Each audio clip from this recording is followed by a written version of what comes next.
And I'm sorry, but this is because people of African descent operate from a place of racial inferiority.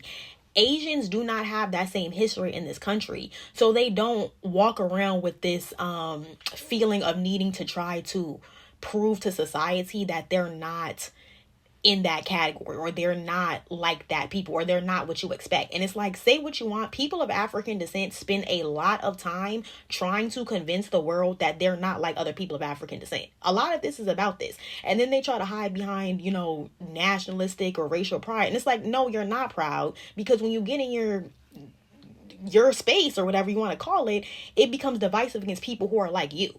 Not even saying that you have to be divisive or feel like you're against non-black people. That's not what I'm saying at all, because I think that that's a very toxic mentality as well. But it's just in the point that, I mean, I've been watching this content for at least 10 years, making it for 5.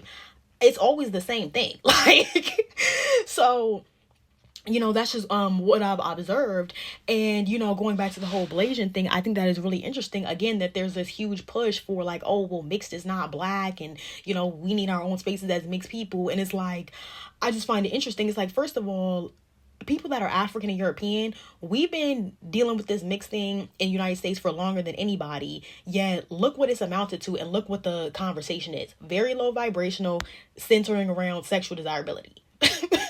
So clearly there's something more here that needs to be addressed. And I really think that is internalized self-hatred. I really think that that's what it is. And recently I've been really coming to this conclusion that there's way more of an issue of internalized anti-blackness and anti-African sentiments. This is way more of an issue than I thought it was.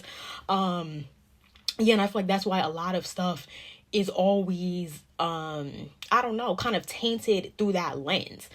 And I've just noticed this being in like multiracial mixed spaces. The energy is very different. Like on Instagram, most of those spaces are like multiracial mixed spaces. They're not centering Africanness.